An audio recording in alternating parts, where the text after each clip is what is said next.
everyone, I hope you all are doing well. So welcome to Campus Monk. Today in this video I am going to share that how you can prepare for the TCS NQT. Right, especially its technical part means the coding questions. So इस video में मैं आपके साथ share करूंगी कितने coding questions होंगे, what will be the timer and किस type से आपको प्रिपेयर करना है. Also I created a sheet for all of you ताकि हम वहाँ से रेफरेंस लेके अपनी प्रिपरेशन को स्टार्ट कर सकें. अब ये वीडियो हेल्पफुल होने वाली है दोनों ही स्टूडेंट्स के लिए जो ऑलरेडी कोडिंग कर रहे हैं, which have a good hand.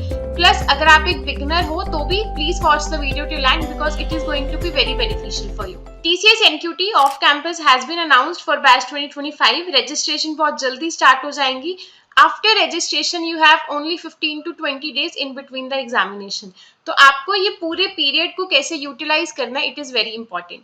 And please जब आप प्रिपरेशन कर रहे हो तो अपने माइंड में ये रखना कि you have to prepare for the prime, so atleast you get prime और digital, right. And for getting this package, coding questions are very important. You can't skip the questions, right? So the first thing is, what is the exam pattern? You have two sections in it, part A and part B. In part A, it is foundation section and it is mandatory to clear this section. अगर आप इस first section को clear नहीं करोगे, in case में अगर आपने questions भी करे होंगे तो it is of no use, right. So इसको क्लियर करना बहुत इंपॉर्टेंट है. एप्टीट्यूड के फाउंडेशन सेक्शन को क्लियर करने के बाद पार्ट बी आ जाएगा एडवांस सेक्शन. एडवांस सेक्शन में अगेन आपके पास एडवांस एप्टीट्यूड होगा प्लस कोडिंग क्वेश्चंस होंगे. अब यहाँ पे टोटल आपके पास 2 कोडिंग क्वेश्चंस होंगे. Total you have 90 minutes off timer, right. अब प्रीवियसली क्या होता था, 23 बैच तक 2023 और 24 के भी हाफ तक जब तक एग्जाम्स चल रहे थे. इन 2 क्वेश्चंस के लिए ये 90 मिनट्स का टाइम कंबाइंड टाइम होता था.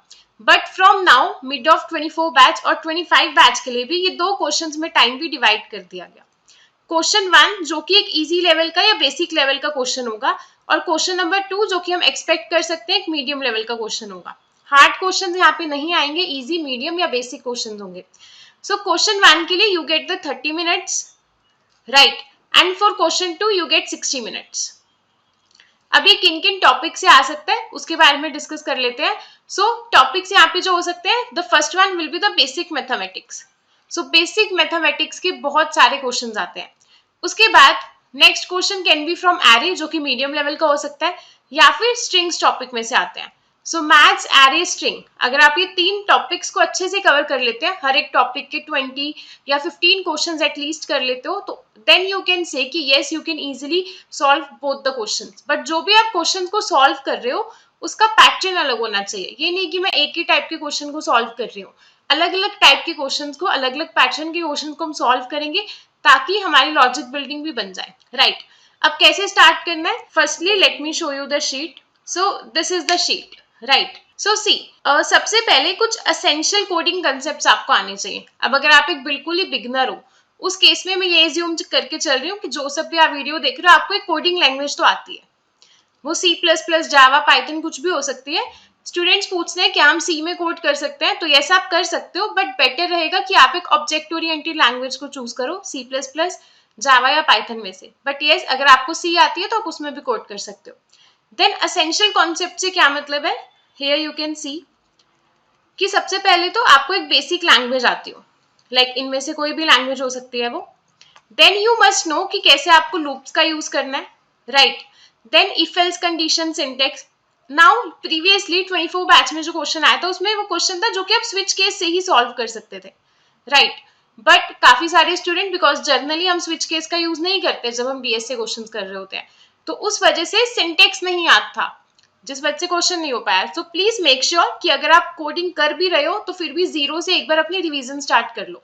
सारे कंसेप्ट को रिवाइज करना is very important, right. Then break, continue statements, कैसे फंक्शंस क्रिएट करने हैं, पैरामीटर्स पास करने हैं, इसमें कोई भी कंफ्यूजन नहीं होनी चाहिए. देन आ जाता है सबसे इंपॉर्टेंट जो कि है इनपुट और आउटपुट, जहां पे 90% स्टूडेंट्स कहते हैं कि हमें प्रॉब्लम आई थी. अब इनपुट और आउटपुट में प्रॉब्लम आने का रीजन क्या होता है, नॉर्मली जब हम कोडिंग कर रहे होते हैं तो हमें हैबिट क्या होती है कि हमें सबसे पहले एरे का साइज पता लग गया n और उस अकॉर्डिंग हमने यूजर से n एलिमेंट्स को इनपुट करवा लिया. बट द ट्रिक किसकी, TCS में ऐसे क्वेश्चंस भी आ जाते हैं जिसमें हमें इस n यानी कि साइज ऑफ एरे गिवन नहीं होता, comma separated value user input में देगा, वो कितनी भी हो सकती है, it can be of any numbers, and हमें उस पर वो ऑपरेशन परफॉर्म करना है. और यहाँ पे सारे students you can say fail हो जाते हैं. बट नॉट एवरीवन जिनको ये कंसेप्ट के बारे में पता होता है, they will do the question right and get the prime package and digital package. So what you can do, please make sure कि आपको इनपुट में अलग अलग तरीके से इनपुट लेना आता हो.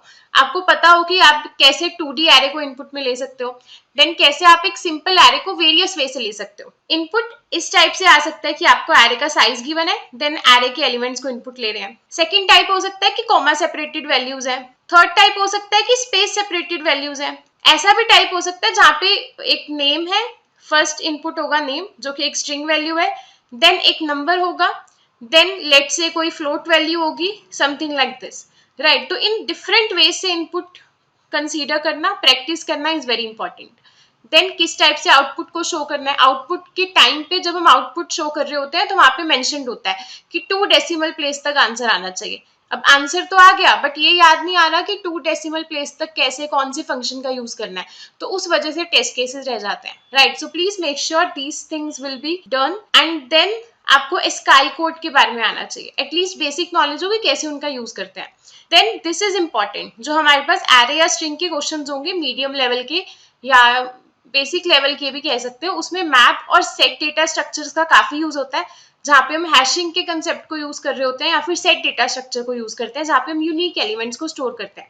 सो ये दोनों डेटा स्ट्रक्चर को अगर आप C++ कर रहे हो तो स्टैंडर्ड टेम्पलेट लाइब्रेरी में इनबिल्ड है, इनको आप प्लीज इसका सिंटेक्स देख लेना. Then also in Java there are various classes जिसमें मैप और सेट का हम यूज करते हैं राइट. अदर देन दैट अब आ जाते हैं इंपॉर्टेंट क्वेश्चंस पे. बेसिक हो गया, देन क्वेश्चंस. अब स्टार्ट करते हैं मैथ्स क्वेश्चन से. दीज आर द क्वेश्चन जो कि मैंने शीट में ऐड किए आप सबके लिए. अब आपको क्या करना होगा, जस्ट क्लिक हियर. जैसे ही आप क्लिक करोगे लिंक पे like this one and then ये रीडायरेक्ट कर जाएगा GFG के प्लेटफॉर्म पे या फिर लीड कोड के प्लेटफॉर्म पे राइट. एंड उस प्लेटफॉर्म पे जाके आप वर्क कर सकते हो. The next thing will be the array questions. अब एरे क्वेश्चंस यहाँ पे आपके पास गिवन है राइट. एरे के यहाँ पे टोटल 21 क्वेश्चंस है. अब यहाँ पे इन 21 क्वेश्चंस ये सारे डिफरेंट है, डिफरेंट कंसेप्ट्स पे है. तो एक क्वेश्चन करने से आपको एक क्वेश्चन नहीं रेडी हो रहा, आपको एक कंसेप्ट रेडी हो रहा है. So that is important. Then we have strings question और ये जितने भी क्वेश्चंस हैं we already done in our class और कुछ क्वेश्चंस जो रहते भी हैं वो currently हम लर्न कर रहे हैं. All the recordings are there so you can join us in our batch TCS crash course जिसका लिंक भी आपको मिल जाएगा डिस्क्रिप्शन सेक्शन में. अब यहाँ पे कुछ प्रीवियस ईयर क्वेश्चंस है बिकॉज यहाँ पे डायरेक्ट क्वेश्चन नहीं आएगा. अब अगर मैं इस क्वेश्चन की बात करूँ, you have to count vowel on a string या for longest common prefix right. So story based question होगा. इनपुट आउटपुट से हमें समझ आएगा कि किस टाइप से हमें इसमें वर्क करना और एक स्टोरी गिवन होगी. कंसेप्ट तो हम यहाँ से सीख लेंगे right, but story like this इस टाइप से क्वेश्चन होगा. सो वो देखने के लिए भी मैंने यहाँ पे कुछ important previous year questions add कर दिए. 25 बैच के सारे क्वेश्चंस हैं जो कि अभी इनके ऑन कैंपस में आए थे. 24, 23, 22 जब तक TCS ले रहा है काफी क्वेश्चंस इसमें ऐड है right. So you can check this out. It has around 28 questions right and all are the TCS previous year question. तो ये सारे क्वेश्चंस हम करेंगे solve. If you want this sheet तो आपको कमेंट सेक्शन में शीट लिखना होगा, then we provide you the link and then you can get the sheet. तो प्लीज कमेंट सेक्शन में शीट लिखना मत भूलना. And if you want to prepare with us you can join our TCS crash course. like it's guarantee अगर आप हमारे साथ prepare कर रहे हो तो फॉर श्योर अगर आप अच्छे से प्रिपरेशन कर रहे हैं एज पर जैसे आपको कहा जा रहा है, you will definitely crack it right, definitely. So here you can see यहाँ पे आपको सारा कंटेंट मिल जाएगा. Aptitude is there, aptitude is best right. This is the platform जहाँ से आप बेस्ट एप्टीट्यूड प्रिपेयर कर सकते हो. Coding is there. कोडिंग में अब जो डेली लाइव क्लासेस होती है वो यहाँ पे होती है बिकॉज न्यू बैच स्टार्ट हो रहा है तो एकदम बेसिक से होगा सबके लिए. देन जितने भी क्लासेस थे उनकी सारी रिकॉर्डिंग्स मिल जाएगी, वीडियो रिकॉर्डिंग इज देयर और यहाँ पे PDF मिल जाएगी. जो भी उस क्लास में हमने क्वेश्चन सॉल्व किए थे आंसर होगा उसका जावा में भी C++ में भी और क्लास में भी, दोनों में ही हम उसके आंसर को कर रहे होते हैं. Done. And other than that यहाँ पे मॉक टेस्ट है. तो प्रिपरेशन के बाद लास्ट के डेज में सिर्फ मॉक टेस्ट करने चाहिए बिकॉज कैसे हम डिफरेंट टॉपिक्स को एक साथ कर रहे हैं वो बहुत इंपॉर्टेंट होता है. So all the best for your preparation. अगर कोई भी डाउट है आप कमेंट सेक्शन में पूछ सकते हैं. प्लीज वीडियो को एक लाइक हिट कर दीजिए, it will give us a lot of motivation. And comment section में शीट लिखना मत भूलना so that you will get this sheet and do your preparation.